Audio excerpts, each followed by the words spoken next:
Beast Hunter proving to be one of the best decks to climb with, at least for me personally. This is just a really simple board-based aggro deck. The game plan here is we just want to put units on the board, and then a little bit later in the game we're going to buff those units with Supreme Dinomancy or City Chief Esho, and then look to close out our opponent from there. Taking a quick look at the match history here, the reason why I say that this is a good climbing deck, if you look at the duration column, the longest game that I've played with this deck has been 7 minutes. And then if you look over here to the win rate, 68% win rate in 22 games. So fast games plus a high win rate means we are just absolutely omega climbing. General Mulligan for this deck, I do want to point out Scarab Keychain is actually a trap card in the Mulligan, just based on the stats. Having this card in your opening hand is just not good for your overall game plan. We're going to be looking to keep Catch of the Day and Dreambound Raptor. We're also going to be looking to keep the Remote Control, and believe it or not, we also want to keep the RC Rampage. Against Mage here, we're just going to stick to the standard Mulligan. I'm going to keep Catch of the Day and go from there. So I could actually play like the Dreambound Raptor on turn 1. If I do, I risk like coin hero power. So if I go Catch of the Day, they can coin hero power. Then I have this on turn 2 with like nothing else. They could hero power that, so I don't want to do that. There is a Patchwork Pals play available on turn 2, but it also looks like they may just have the quest that they're going to play on turn 1. I think I'm just going to get the Dreambound Raptor in play. If they spend the coin to remove this, I think I'm going to count that as a win. And they kept the far left card, so they could be playing quest. And it actually looks like it's going to be Elemental Mage. At least that would be my guess. Premium top deck with the weapon here, so we're going to equip the weapon and swing. On turn 3, we'll be able to play Catch of the Day, and we can trade for the 2-1 with our weapon. That'll give us the 3-1 Rusher to potentially be able to address something. And we do see that it is going to be an Elemental Mage here. Haven't actually played this matchup. I don't think our turn changes, but it is a little bit awkward with this being a 3-attack minion. I'm just going to play the Patchwork Pals here. And I think I actually want to try to protect my 3-3, which is going to mean swinging like this.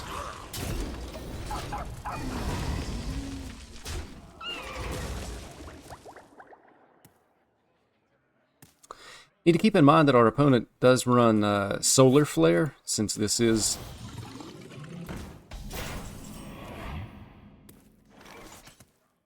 interesting. Since this is Elemental Mage, the Solar Flare, 2 damage AoE that could potentially clear our board. And I think I'm just going to Misha and Location here. Swing first to get the extra beast in play. Click the location.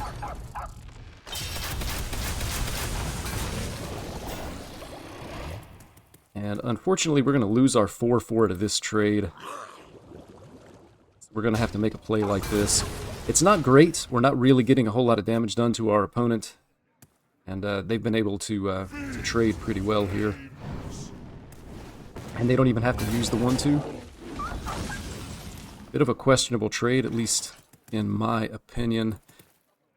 We could play the Supreme Dinomancy. It's our entire turn, and we would still have to make a trade for this. I think I'm just going to go for Fetch and a Mother Duck. And we actually hit an RC Rampage. I don't think it's good enough this turn. Potentially next turn.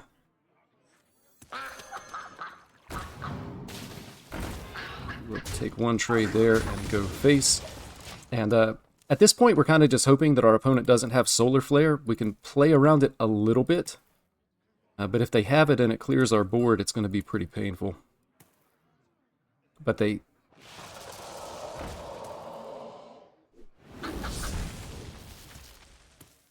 Okay, they don't have it this turn.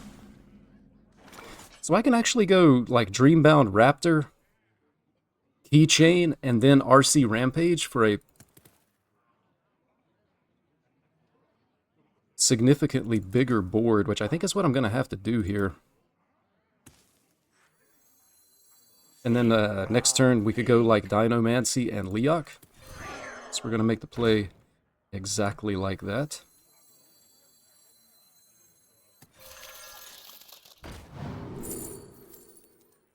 And I guess we'll take another Patchwork Pals. Something that we play in our deck already. Get a couple of 5/5s in play here, and then we'll go ahead and use the location. And I think we actually need to trade for this. If they trade with their 4/1, we do get the added benefit of the 4/1 actually dies here, so I like the sound of that. I lost my place.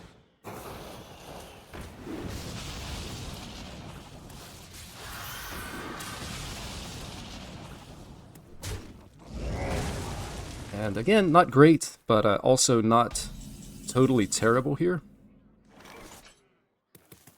And I think Canvassaur is going to be better than any of these other minions. Maybe we can hit like a Divine Shield or an additional Wind Fury here, and then we'll buff everything that's on our board. We're also going to be buffing these guys, which is nice.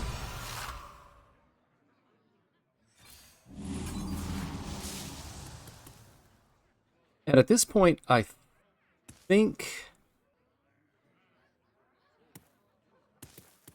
we just need to trade for the board.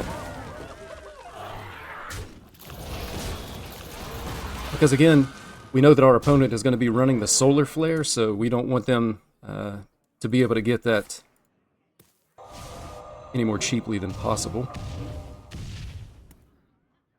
Good outcome for us. Also a good outcome for us. They would clear 2 minions if they hit the Solar Flare here, but actually they can't play it. They only have 3 mana left. So I think we're in a decent spot.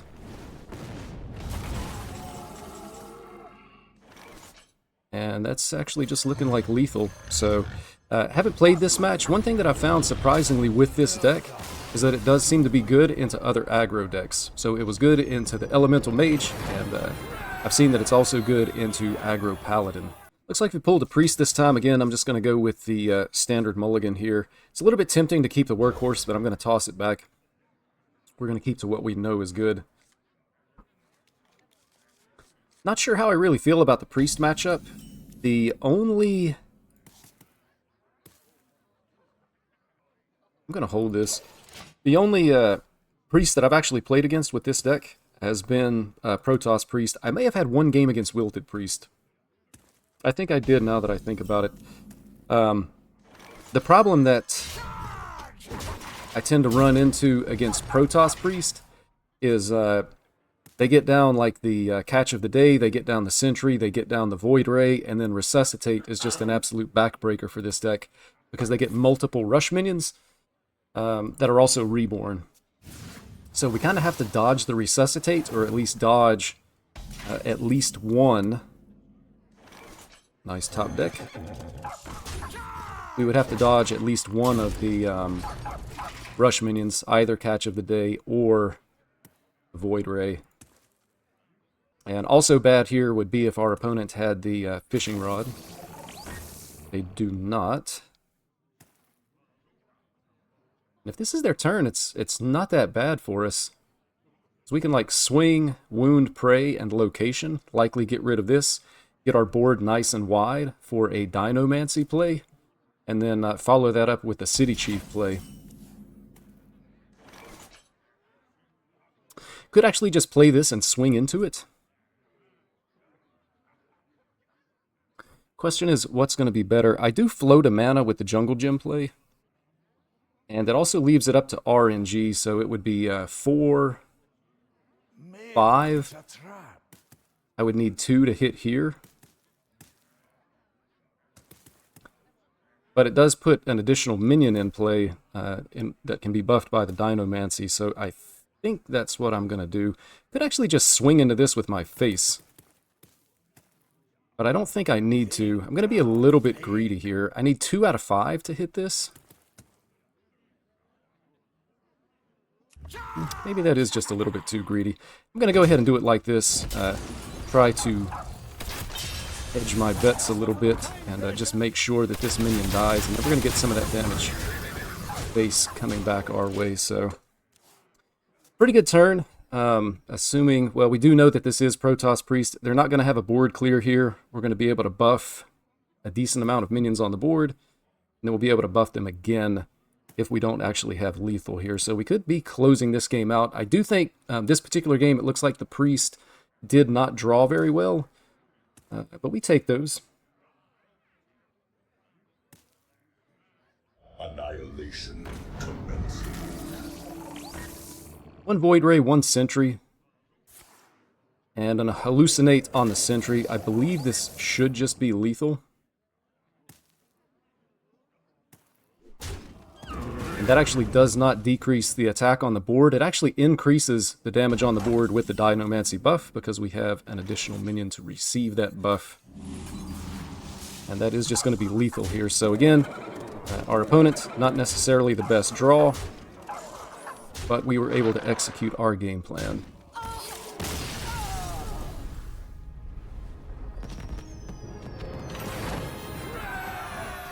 Warlock here, we're going to keep Catch of the Day. Just kind of hope that they don't have a Mortal Coil.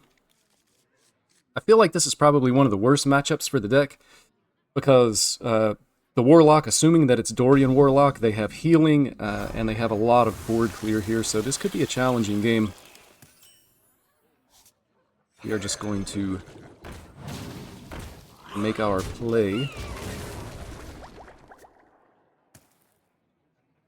And you can see here, I'm 17-7 in 24 games with this deck. When I started playing, my legend rank was like 4,300. Get the Patchwork Pals, Punch Face. They probably want to go Fractured Power here. I guess they could coin the location and click it just to remove the 3-1. Unfortunate for them. I guess I can just get the weapon down, take the damage face, and then the first Dormant is going to be awakened on turn 5, just in time to get the Dinomancy buff. Certainly here, I would expect them to play the location. The 3-1 dies, 8 cards in hand. Again, what I found in this matchup is they kind of just always draw into healing at some point. And then they also just draw into like board clears in the form of they run Hellfire, they run Table Flip. And that can be pretty challenging. So I want to go ahead and swing. And then in the event that they do have like a Table Flip style play, I'm just going to play my 2 4-health minions here. And I'll separate them with the Dormants, but it doesn't really matter. I just think it looks pretty on the board.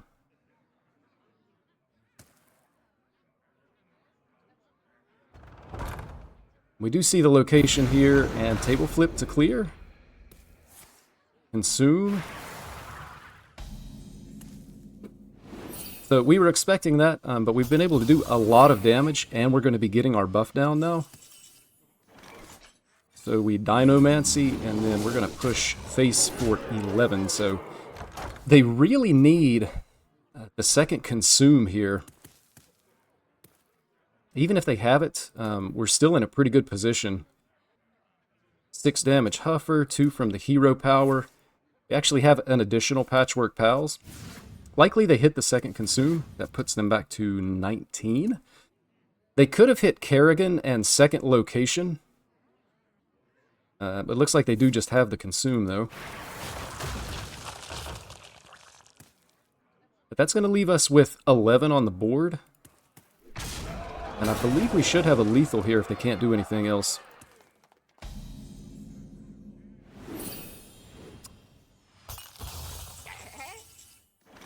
And we do. We'll go Patchwork Pals, we'll play our 6 damage Huffer, and we'll play our 4 damage Huffer. And we're actually going to be killing the Warlock here. They just were not able to get our board under control quickly enough.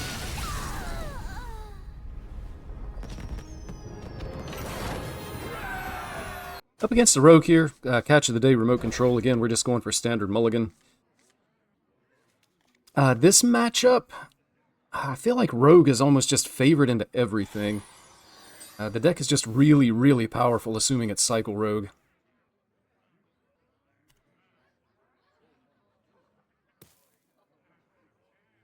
One of the things that I'm enjoying about this meta is that it's just so diverse. I mean,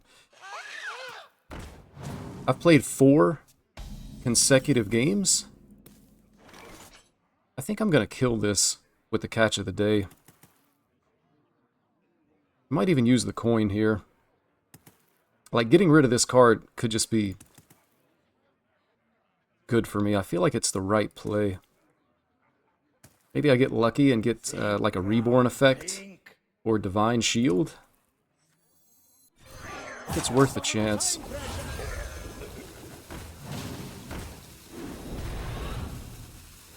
We hit Elusive. Cultist Map, that's actually a pretty good discard. Prevents them from being able to find something in their deck. But the meta is really diverse. This is the 4th game in a row. These are consecutive games that I'm queuing up on the ladder for this video. And we've actually seen 4 different classes, 4 different decks. So to me, that's pretty enjoyable, rather than playing against the same deck just over and over and over again. Our opponent is able to clear here. We just equip the weapon and go face. And then we have the RC Rampage. We would like to be as wide as possible so that these aren't just going to be 1/1s. But even 1/1s are going to be good in this matchup because the Rogue doesn't really have any AoE type effects. So it's possible that they are going to have a lot of asteroids, but if they don't draw those or if they hit face, then we could potentially have a lot of minions on the board.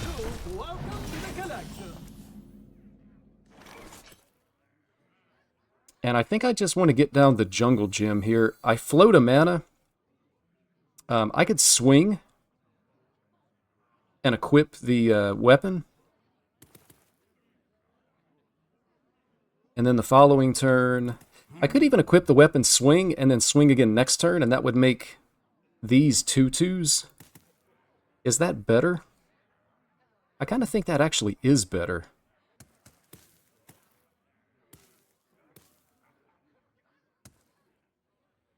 I think that's actually going to be the play. So now I'm going to have the 2 dormant minions on the board that just cannot be removed by our opponent's deck. There's no target for the dubious purchase either. Not that it matters, they just want to draw cards from it. But I'll be able to RC Rampage, have 5 2/2s on the board. And then the follow-up after that would be like Painted Canvassaur and Location, which would be pretty good for us. We're just hoping that they don't draw cards here. Typically this deck draws a ton of cards and makes an insane board. And unfortunately they are going to be drawing. But if they can't pick this back up, we can actually just swing into it. Would actually like for them to hit some asteroids here to hit my face. Not going to be the case. Hopefully they don't draw a lot of asteroids to hit the 2/2s.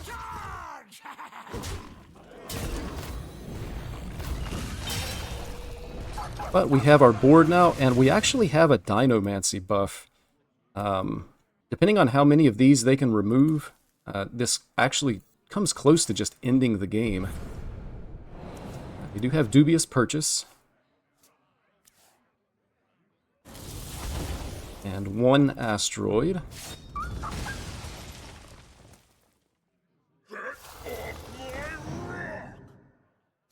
Now 8 asteroids in deck. And I believe that's going to do it for their turn, so we're just going to Dinomancy and push face.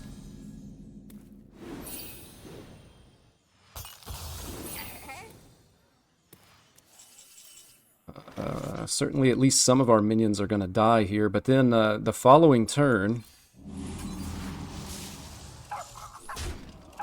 just going all face. You could consider trading for the 1/1, but we really just can't afford to lose that face damage. So they should, they'll definitely be able to trade for a 4/4. It's just a question of how many other minions they can remove and what we have left on the board to be able to buff, and then the double location. But they really need to draw here, and actually they can't draw, so I think We just have lethal here. And actually, we definitely do. We have 12 on the board plus a hero power. So we don't even have to do anything fancy. And then you can see the City Chief top deck was actually coming in to buff our board even further. So now we get a win against the Rogue as well.